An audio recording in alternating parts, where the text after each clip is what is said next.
The room fell unnaturally quiet the moment the kidnapper turned his back. For the little girl, fear pressed down on her chest like a heavy weight, making every breath feel loud and dangerous.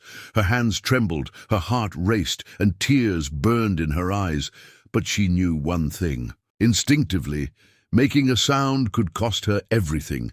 In that terrifying instant, she made a choice no child should ever face. Instead of crying out or running blindly, she scanned the room the way adults do when danger closes in. Her eyes landed on an old suitcase pushed against the wall, its zipper half broken, its surface scratched from years of use. To anyone else, it was just forgotten luggage. To her, it became a possible escape. Fighting panic, she climbed inside, curling her small body as tightly as she could. The air was stale and thin, and darkness swallowed her completely. She placed one hand over her mouth, counting her breaths in her head, forcing herself to stay still. Every sound, the creak of the floor, the distant footsteps, the zipper shifting, felt thunderous in her ears.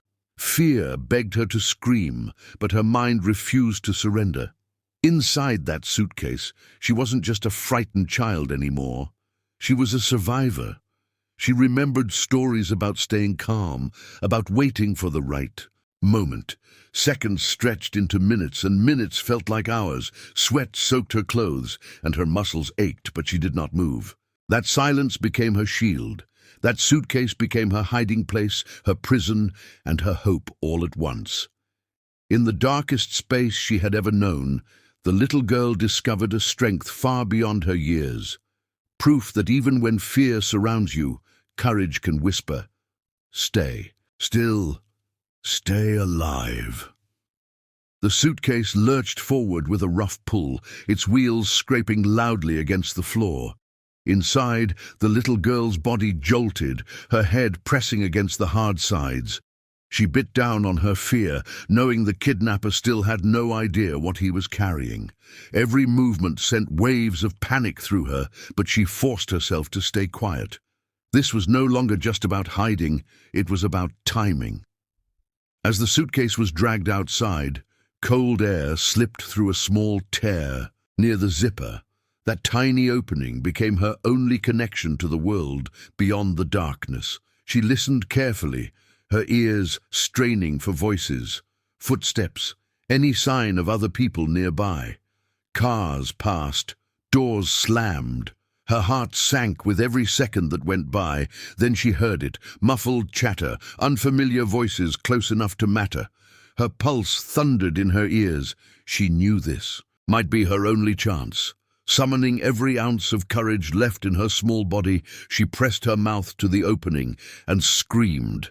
The sound came out weak at first, but she screamed again, louder this time, pouring all her fear into that single cry. The suitcase jolted to a stop. "What was that?" someone asked. The kidnapper froze. The girl held her breath, listening as footsteps approached. Another scream escaped her lips, raw and desperate. The voices grew louder, urgent now. Hands grabbed the suitcase, and the zipper was yanked open. Light flooded in, blinding her. Strong arms lifted her out as strangers gasped in shock and horror. What was meant to imprison her had become the very thing that saved her. The suitcase that carried her fear now carried hope, a miracle born from bravery, timing, and a child's refusal to give up. Sound of sirens cut through the chaos, growing louder with every passing second. By the time the police arrived, a small crowd had already gathered, their faces pale with disbelief as officers secured the area. No one was prepared for what came next. With careful hands, an officer slowly unzipped the battered suitcase lying on the ground. The moment it opened, gasps rippled through the crowd. Inside was the little girl, curled tightly, shaking, her eyes wide with shock, but unmistakably alive. An officer gently lifted her out, wrapping her in a warm jacket as she clung to him, finally allowing the tears she had held back for so long to fall. Paramedics rushed in, checking her breathing, her pulse whispering calm reassurances. Though terrified and exhausted, she was safe. That single fact felt like a miracle. Investigators stood stunned.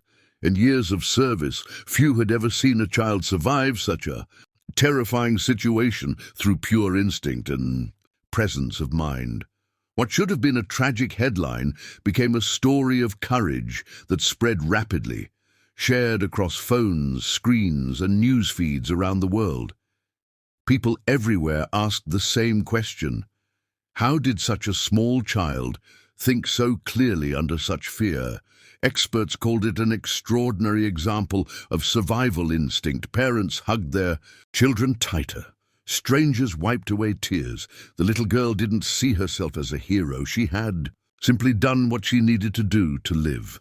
Yet her story became a powerful reminder that even in the darkest moments, hope can hide in the smallest places.